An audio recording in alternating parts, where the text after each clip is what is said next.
Hello दोस्तों, आओ सीखे। आज के चरण में आप सभी का स्वागत है।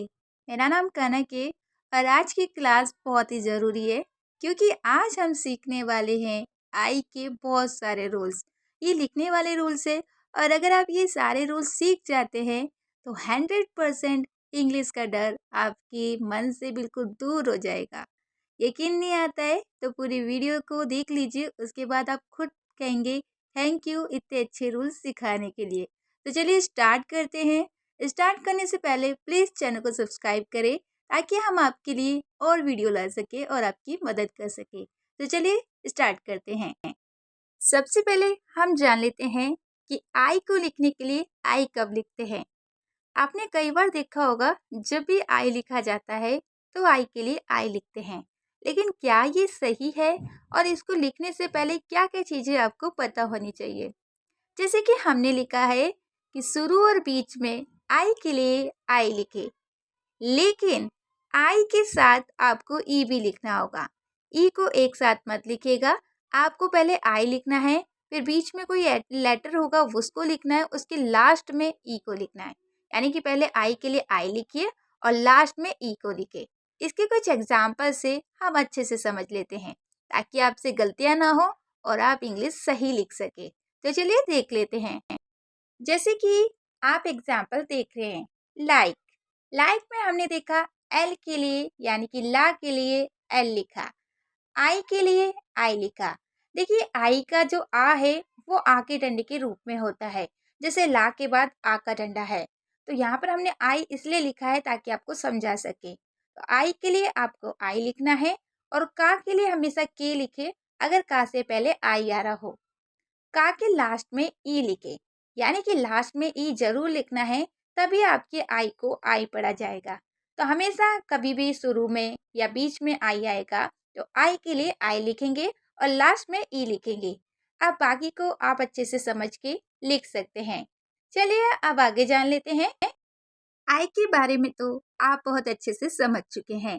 अब हम थोड़ा वाई के बारे में जान लेते हैं। वाई को आई के लिए कब लिखा जाता है? याद रखिएगा, अगर कभी भी लास्ट में आई आए तो हमेशा आई के लिए वाई लिखे। जी हाँ, अगर कहीं पर भी लास्ट में आई आता है तो आपको वाई लिखना है। आपको अच्छे से समझने के लिए हम इसके एग्जाम्पल दिखा देते हैं जिससे आप और अच्छे से समझ सके। तो चलिए देख लेते हैं। जैसे कि आप देख रहे हैं क्राई। क्राई में आप देख रहे हैं का और रा का के नीचे लिखा है, जैसे क्रा के लिए हमने सी आर लिखा, लेकिन लास्ट में आई है। यहाँ पर क्राई में आ का डंडा लिखा गया है आ की जगह, तो वो भी आ ही माना जाएगा। तो आई के लिए हमने वाई लिखा, यानी कि क्राई। फ्राई में भी आप देख रहे हैं फ्रा के लिए एफ आर और आई के लिए वाई। ड्राई में भी ड के लिए डी आर, यानी कि ड्र के लिए डी आर और आई के लिए वाई। कहीं पर भी अगर आई लास्ट में आता है तो आई के लिए वाई लिखे, चाहे वो छोटी वर्ड मीनिंग हो चाहे वो बड़ी वर्ड मीनिंग हो। ये रूल्स सभी में आपको लिखना है। तो चलिए अब आगे जान लेते हैं। आई के लिए जी एच कब लिखे, यानी कि आई के लिए आई जी एच कब लिखे। कई बार कंफ्यूज होता है कि जी एच क्यों लिखा गया जबकि आई के लिए सिर्फ आई क्यों नहीं। तो चलिए जान लेते हैं। अगर कहीं पर भी लास्ट पे आपको आई लिखना हो तो आई के लिए आपको आई जी एच टी लिखना है, लेकिन जी एच को पढ़ा नहीं जाता है और जी एच से पहले आई को आई पढ़ते हैं। इसको अच्छे से समझने के लिए इसके कुछ एग्जाम्पल जान लेते हैं। चलिए देखते हैं। जैसे कि आप लोग देख रहे हैं साइट। सा के लिए एस लिखे, आई के लिए आई जी एच लिखे, क्योंकि आई को आई पढ़ रहे हैं लेकिन जी एच को नहीं पढ़ते हैं, लेकिन जी एच को आपको लिखना ही पड़ेगा कहीं पर भी लास्ट में आई आए तो हमने आई के लिए आई जी एच लिखा और टा के लिए टी लिखा। इन सबको जोड़ने के बाद बनता है साइट। जैसे कि आप देख रहे हैं सभी में आई के लिए आई जी एच ही लिखा गया है और ये आपको हर किसी वर्ड मीनिंग में लिखना है। इसको याद रखिएगा। अगर आप कंफ्यूज हैं कि कुछ जगह हमने जी एच नहीं देखा है तो वो भी जान लेते हैं। जैसे कि आप देख रहे हैं काइट और वाइट। काइट में आपने देखा कि हमने GH नहीं लिखा और बाइट में भी GH नहीं लिखा। ऐसा क्यों? इसमें भी तो आइट है। आप ये सोच रहे होंगे। याद रखिएगा कि सिर्फ इन दो वर्ड मीनिंग को छोड़ के बाकी सभी वर्ड मीनिंग में आइट के लिए IGHT लिखे, ना कि आई के बाद एक लेटर छोड़ के ई लिखे। तो याद रहेगा। चलिए अब आगे और जान लेते हैं। अब हम जान लेते हैं कि आई के लिए IGN कब लिखते हैं। आप लोग सोच रहे होंगे कि कितने सारे रूल्स से इतने सारे याद कैसे करेंगे। देखिए, अगर ये रूल्स नहीं पता होंगे तो आप और ज़्यादा गलतियाँ करेंगे। तो रूल्स थोड़े से जान लीजिए, फिर उसके बाद थोड़े थोड़े करके याद करिएगा।